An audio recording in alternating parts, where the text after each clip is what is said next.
بنی اسرائیل کے لیے۔ قرآن مجید میں جو الفاظ ہیں خود قرآن کے لیے، ان سے آپ کمپیئر کیجئے۔ قرآن ھدی للناس ہے، یہ پوری نوع انسانی کے لیے ہدایت نامہ بن کر آیا ہے۔ حضور صلی اللہ علیہ وسلم بھی پوری نوع انسانی کے لیے، قیامت تک آنے والے انسانوں کے لیے نبی اور رسول ہیں، لیکن اس سے پہلے تمام پیغمبر اپنی اپنی قوموں کے لیے آئے۔ حضرت عیسیٰ کے بارے میں بھی پڑھ چکے ہیں کہ وَرَسُولًا إِلَىٰ بنی اسرائیل، وہ بنی اسرائیل کے لیے رسول بن کر آئے تھے۔ اسی طریقے سے اس کو بھی اسپیسیفائی کیا ہے کہ وَجَعَلْنَاهُ هُدًى لِبَنِي اسرائیل، یہ جو تورات تھی اس کو ہم نے ہدایت نامہ بنایا بنی اسرائیل کے لیے، یہ ہدایت تھی ان کے۔ اللہ تتخذوا من دونی وکیلا، کہ دیکھو میرے سوا کسی کو کارساز، مشکل کشا، حاجت روا، با اختیار نہ سمجھنا۔ یہ اصل میں توحید کا حاصل ہے۔ ایک اللہ کو ماننے کا جو نتیجہ نکلنا چاہیے وہ یہ کہ حاجت روا بھی وہی ہے، مشکل کشا بھی وہی ہے، روزی رساں بھی وہی ہے، قابل بھروسہ بھی وہی ہے،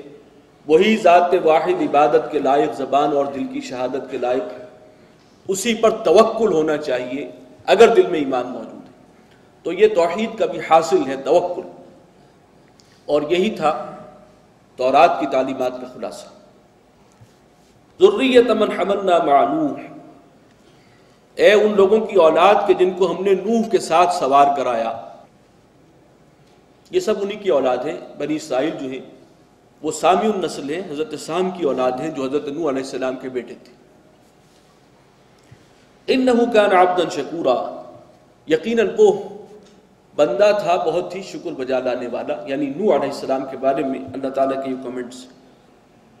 وَقَضَيْنَا إِلَىٰ بَنِي إِسْرَائِيلَ فِي الْكِتَابِ، اب یہاں سے بنی اسرائیل کی تاریخ کے دو ادوار کا ذکر۔ فرمایا ہم نے بنی اسرائیل کو اس فیصلے سے آگاہ کر دیا تھا کتاب میں، یعنی یہ بات تورات میں موجود تھی۔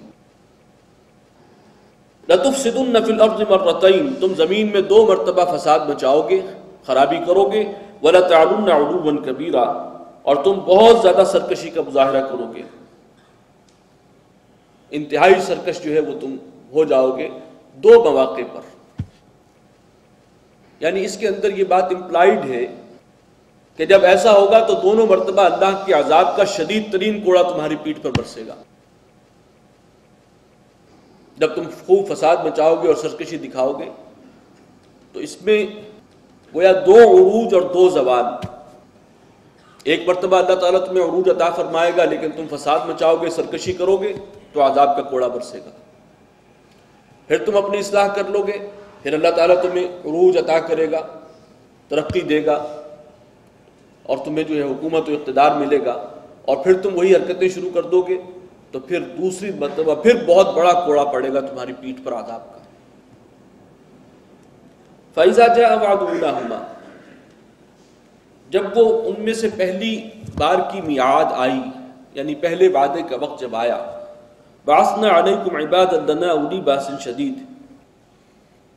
تو ہم نے تم پر اپنے مسلط کر دیے اپنے بندے جو بڑے سخت تھے، لڑائی والے، جنگجو، زوراور، فَجَاسُوا خِلَالَ الدِّيَارِ، اور وہ گھس گئے گھروں کے اندر، وَكَانَ وَعْدًا مَفْعُولًا، اور یہ وعدہ تھا کہ جو پورا ہونا ہی تھا۔ یہ پہلا وعدہ کب ہوا ہے اس کے بارے میں تقریباً اجماع ہے مفسرین کا۔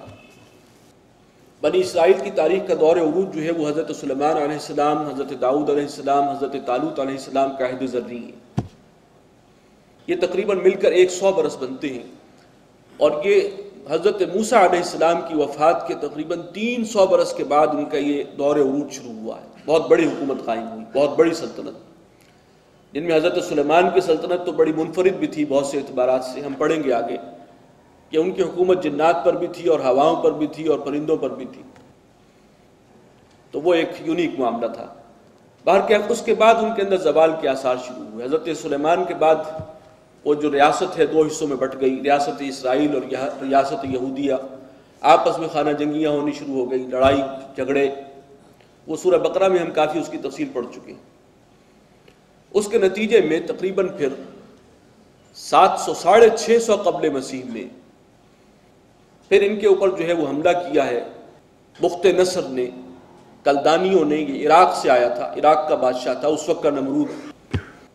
جیسے مصر کے جو بادشاہ ہیں ان کا لقب فرعون تھا،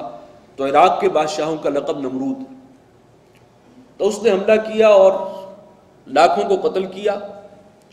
6 لاکھ کو اپنے ساتھ لے گیا قیدی بنا کر، اور پھر یروشلم کی اس نے جو ہے باقاعدہ وہاں پر حل چلوا دیے، اسے بالکل ساری بلڈنگز جو ہیں وہ تہو بالا کر دی، یہاں تک کہ جو مسجد تھی ان کی ہیکل سلیمانی اس کو بھی مسمار کر کے اس کی بنیادوں میں بھی حل چلا دی، اور اس وقت پھر ان کا تابوت سکینہ بھی جو ہے وہ ان سے چھن گیا، جس کا ذکر ہم سورہ بقرہ میں پڑھ چکے ہیں، جس میں تورات کی الواح تھی، حضرت موسیٰ کا عصا تھا، تبرکات تھے۔ تو یہ بدترین عذاب کا کوڑا ان کی پیٹھ پر برسا، اور تقریباً 150 سال تک وہ پھر عراق میں رہے ہیں اسیری کی حالت میں، وہیں پر رہے، اور پھر انہیں وہاں سے چھٹکارا ملا ہے، اور چھٹکارا جو ملا ہے وہ ذوالقرنین کی بدولت ملا، اس لیے اس کا تذکرہ پھر بعد میں آئے گا سورہ کہف کے اینڈ پر، وہ انشاءاللہ اس کی تفصیل ہم اس وقت پڑھیں گے۔ لیکن یہ پہلا موقع تھا، یعنی ایک بہت عظیم الشان ان کا بھی عروج آیا، اور پھر جو زوال آیا وہ بھی انتہائی خوفناک تھا، لاکھوں قتل ہوئے، اور پھر 150 سال تک وہ اسیری بھی رہے، قید رہے عراق کے اندر۔ اور شاید یہی وجہ ہے کہ اسرائیلیوں کی عراقیوں کے ساتھ جو دشمنی ہے وہ بہت گہری، بہت شدید ہے، اس کی روٹس بہت گہری، اور یہ اس وقت سے چلتی ہے۔ تو یہ ہے پہلا ان کا جو ہے زوال، اور پھر اس کے بعد حضرت عزیر علیہ السلام کی زیر قیادت اس قوم کے اندر پھر نئی حرارت پیدا ہوئی، پھر ان کے اندر تجدید ایمان کی ایک جو ہے وہ مہم چلی ہے، اور پھر انہیں اللہ تعالیٰ نے پھر شان و شوکت عطا کی، پھر غلبہ عطا کیا، پھر مکابی سلطنت وجود میں آئی، جس کا رقبہ جو ہے وہ حضرت سلیمان علیہ السلام کی جو سلطنت ہے اس سے بھی زیادہ وسیع تھا، اور لیکن اس کے بعد پھر جو ہوا وہ آگے آئے گا۔ ثم رددنا لکم الکرۃ علیہم، پھر ہم نے تمہاری باری لوٹا دی، پھر ہم نے پھر تمہاری باری ان پر لوٹا دی، یعنی پھر تمہیں غلبہ عطا کر دیا۔ وَأَمْدَدْنَاكُمْ بِأَمْوَالٍ وَبَنِينَ، اور ہم نے تمہاری مدد کی مال سے بھی، مال و دولت سے بھی، اور بیٹوں سے بھی، یعنی خوب پھلے پھولے، دنیاوی مال و اسباب بھی خوب ملا اور اولاد بھی خوب پھیلی۔ وَجَعَلْنَاكُمْ أَكْثَرَ نَفِيرًا، اور ہم نے تمہیں ایک کثیر التعداد جماعت بنا دیا۔ ان احسنتم احسنتم لانفسکم، اگر تم نے حسن عمل کا مظاہرہ کیا، اچھے کام کیے، تو اس کا فائدہ بھی تمہیں کو پہنچا، جو ہم پڑھ چکے ہیں، لئن شکرتم لازیدنکم، اگر تم اللہ کا شکر ادا کرو گے تو اللہ تعالیٰ تمہیں اور دے گا، اور بڑھائے گا، تمہیں برکت دے گا۔ وَإِنْ أَسَأْتُمْ فَلَهَا، اور اگر تم نے کوئی برائی کمائی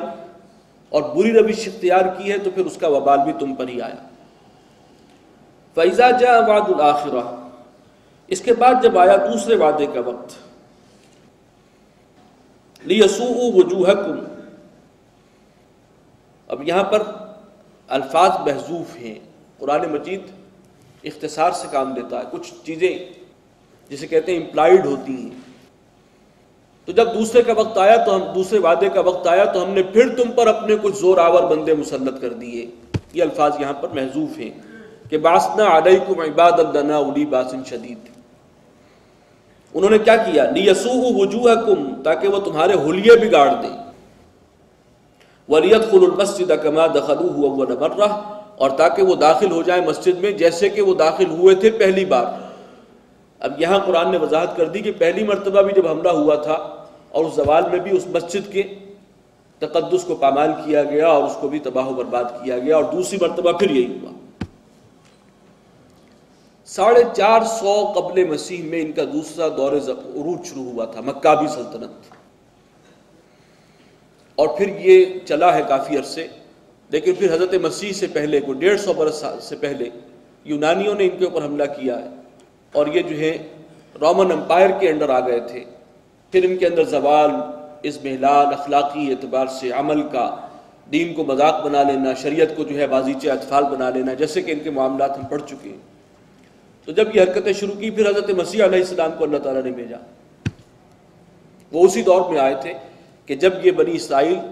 رومیوں کے ایک اعتبار سے غلام تھے، رومن امپائر جو ہے اس کا ایک حصہ تھے، اور بالکل ایسے جیسے یہاں بہادر شاہ ظفر کو ایک